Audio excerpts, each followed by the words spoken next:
This is Vinyl Voices Radio, ESPN 97.5. Ladies and gentlemen, I'm John Denman. Tessie Sudehan. All right, we are back. Welcome to the Vinyl Voices Radio Show here on ESPN. There's Justin Deas. I'm John Denman. They are Grifters Shills. And so, where are we in this conversation? Right. We've covered a lot. We covered in between breaks, and this one was a little bit of longer extended break. Right. Needed. Yep.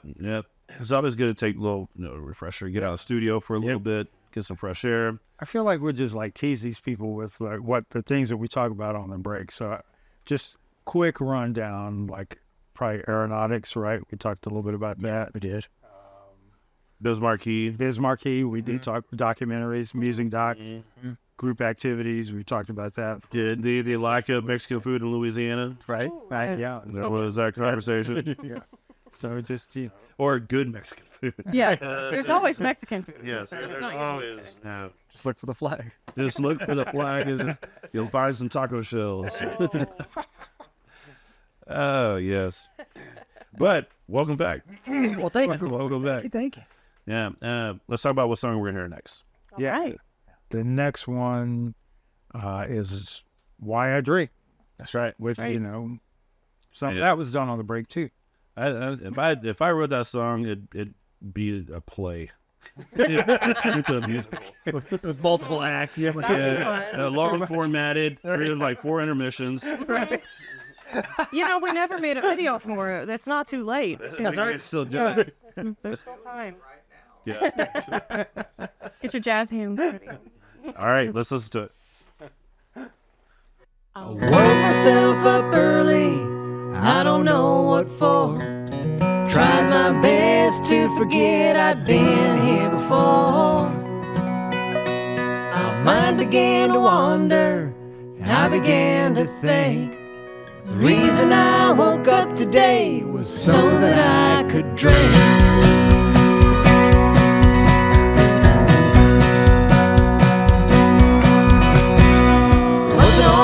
Like this, I used to be proud to be my mama's only son. I'd say it out loud. But now the wind is blowing and it's become a chore to keep from blowing all my money at the corner store. Well, I said, good Lord, whatever did I do? I know I'm not the best, but it's the best that I can do. So goddamn, this is where I stand in line at the liquor store, a bottle in my hand. Once a time I was okay, a time when I felt right. But now I know that time is just a thief in the night. I've come up short and broken down, and I've dropped every ball that I ever tried to carry since I learned to crawl. Well, I said, good Lord, whatever did I do? I know I'm not the best, but it's what I took from you. So goddamn, this is where I stand in line at the liquor store, a bottle in my hand.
I mean, you wake up and you are laying in bed, and I would imagine that you'll start tossing ideas back and forth. Oh yeah. Really? Right from Oh, I'm obsessed. opening your eyes? Never Well, when I This wake guy. up in the morning, I'm tired of being asleep. I'm bored. I'm doing it too long, and so I just like I'm instant like, oh, I got an idea for that part, and so I run upstairs and start editing a thing or whatever, or kind of hold off until she wakes up before I turn I on need like about an hour before I'm so. coffee Yeah, exactly. before I crank up like the 212 guitar rig and like let me try this riff. Like, wow.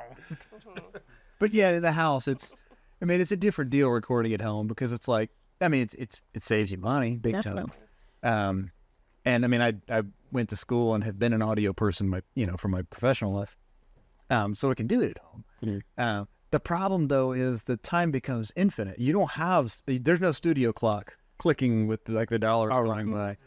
So you can do it 16 hours a day for as long as you want. Well, that was going to kind of what I was leading into with that was because when do you finally be like, all right, let's move to the next song? We have, that's hard to know. or the dishes. Point. Right. Dishes are gone. The way we've been successful at it in the past is to schedule the album release show. Like, all right, June the 6th. And it's Put that concrete date down. yeah, you're in March and you're like, okay, we have to finish. Yeah. Yeah, because they're never done. At some point, you just stop and call it done, but they're never done. I mean, we listen to these tracks now, like, oh, we could have, Oh, yeah. done this a little different. I've heard like 8 changes just sitting here like, oh, why didn't we do it? They're never done. Yeah, and then also because like between the two of you, y'all play like a whole bunch of instruments, so Right. it's like there's just layer. You could just keep going. Yeah, and with the recorded format, you have so many more options to, really give it some body and expression. And you could just way overdo it. And we have done that, and you find yourself listening to it again, like, I'm losing the plot, and you kind of pull some of it back. You ever kind of think about like, well, it sounds great now, but how's it going to sound live? Yeah, Yeah. yeah, Oh, we think about that all the time. definitely. Because I'd say probably all the songs, we've done them live a bunch before we record them. So coming into the studio, we actually have to kind of shift our minds to think like, well, how's this going to work in a recorded format? Because a recorded format's different than a live format. And especially for just a two-piece like us, like what works live may not be working recorded and vice versa. So you just have to put on a 100% different like kind of perspective on the whole thing. And that was something we did with this album, Fireball in particular. That we tried to really look at it and say, like, let's keep it simple. Let's, it's like brewing a beer. Like, it's going to be barley, it's going to be yeast, it's going to be hops, it's going to be water. That's beer. That's it. And let's make a really good version of that. Let's not make something, not bash it, but let's not ferment our grocery list. Let's make just a really good beer. Right. But that's what we tried to do with the album is keep it. Just drums and bass, couple of guitars, solid vocal harmonies, and just let the songs just live. Yeah, fairly minimal production. We didn't go overboard. Or the album before this one, we really started experimenting with production, and it was a lot of fun, and I love that record. But I love the simplicity of this one. I feel like Again, it's more and honest. same thing with production. You can never be done. No, You can always be tweaking something or editing something, and Yeah. yeah, I just want to keep it straight. And a song like Why I Drank is like just let the lyric speak. And we had our friend Will Golden, who plays in like every band. I think he lives in the Continental Club. Yeah, I yeah, think he does. There's 2 cats. And Will. Caught back there. Yeah. Well, he played lap steel on that song, or pedal rather. I'm sorry. Yeah. And he's such a nice person to work with. He's such the coolest dude. And so Did a great talented. job. Yeah, he really did. That was the one thing we knew about that song going in. Like, I want pedal steel on it. And there's only one person I know who plays pedal steel. Like, Yeah. I mean, it's no question. It's going to be Will. He did the solo. It's a solo on the album. Like it's all in one take what he did. Yeah. And I was sitting there recording and listening. He was sitting behind me in our little house, and I was like, "Oh my god, he's nailing it! It's perfect." And I'm like, "Is everything working?" I'm like, "Did I hit record?" Like, Right. right. And then like it Do not stopped. move. Right. Don't breathe. And then I hit stop, spacebar to stop, and I turned around. And he's like, "Do you think that was okay?" I was like, "You nailed it, dude! What are you talking about? You're awesome." Yeah. Oh, it's so Yeah. good. Oh, yeah. He just kept what he did. Like there, Yeah. that's it. Like. And yeah, that's to be a good feeling too. Yeah. Oh, definitely. Oh yeah. When it's easy, it's like, 'cause it's never easy in the studio. No. No, if you're not crying, you're not recording. I need a break. At some point, That's a somebody t-shirt. throws a fit. Like Yes. it's just because it exposes everything, and that gets in your head, and so then it just gets worse and worse and worse, and you need to just get out of the vocal booth at that point and try it again tomorrow. Like I said, you're like, you don't smoke. I am right now. Exactly. You start thinking like, I didn't know that my mouth formed, the letter A like that. You really start picking yourself apart, and it's just, it's unbearable. Do you guys, I mean, you have proximity to other couples that are also artists, and do you kind of feel that they share that sort of? Yeah. Oh yeah. Most definitely. Our sister band, Brightwire, is our Sam and Kim and Health. We call them our sister band. Yeah. They're also our therapy band, and like we will go out and sit at a brewery and just debrief the whole process. Yeah. Or just like, I'm terrible because of this. I suck for this reason. Like just on and on. Everyone hates me. We all kind of share the same thing. It's like, okay, we'll see you tomorrow. It's There's some of the other groups we were talking about earlier. Yeah, exactly. Exactly. It's a very unique life perspective to have, to, not only to be out making music, but to do it as with your spouse.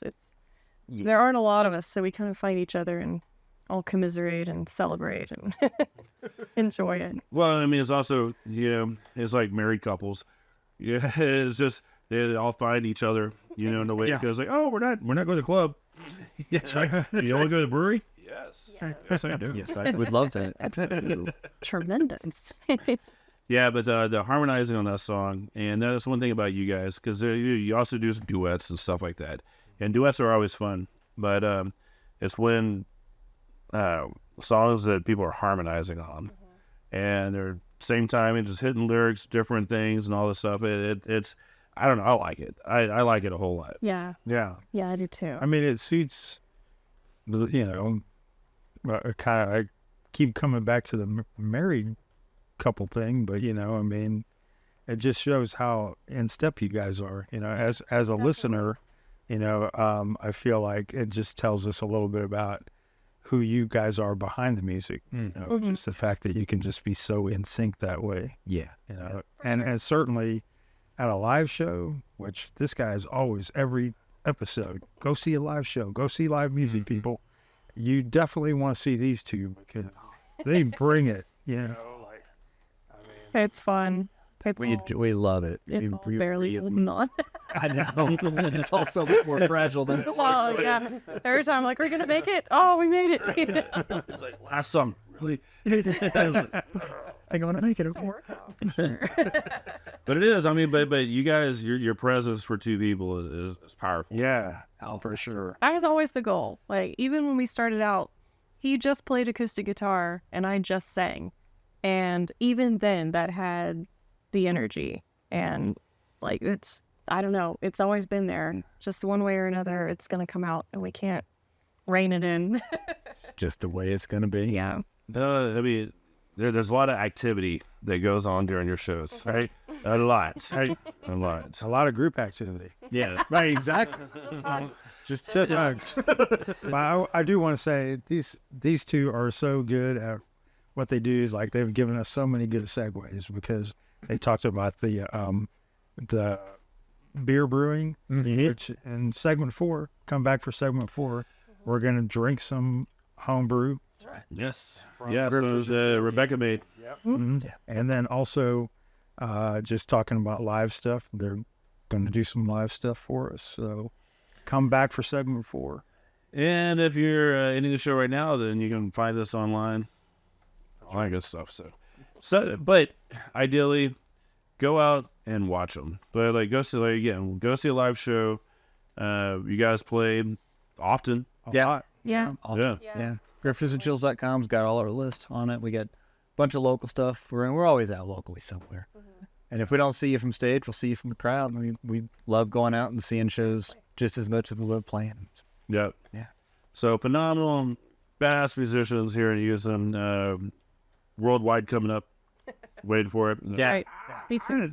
I used to know them. They're on the couch. They were on the couch. But no, appreciate y'all coming and hanging out. Thanks for having us. Thank you so much. Sure. We appreciate it. But yeah, definitely go watch some live music. Houston's full of it. Every single night, there's somebody good playing somewhere. And if you're into whatever music you're into, you will find it. Yep. We got it. Absolutely.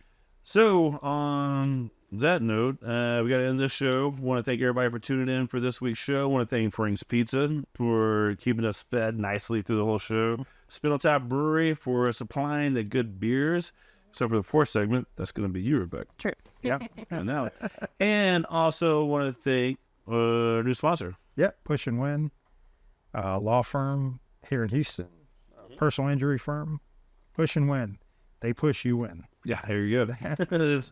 You've seen their billboards. Yeah, you've seen them. All right. Thank everybody for tuning in. And thank this production group back here, Jason Esparza, Kevin Murphy, a.k.a. DJ Muskratch. And after that, man, we'll talk to everybody next week. I woke up today Awesome. so that I could